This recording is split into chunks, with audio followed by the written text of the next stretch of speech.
Mesmo que eu venha cair, prostrado ao chão não ficarei.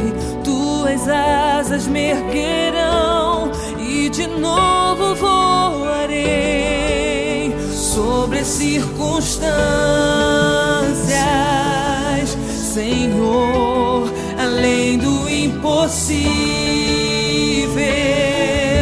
E mesmo que eu esteja machucado, caminhando ao seu lado, isso é lucro para mim. Perdas não significam meu fim.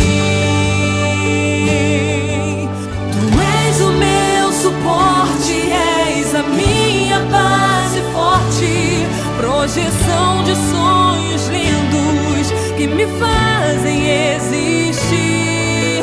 Diante das quedas eu contemplo tuas promessas, me renovo em ti, Senhor, e começo a subir, subir,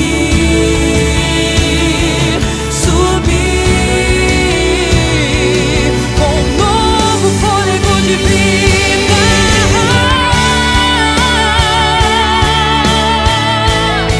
Meu amado,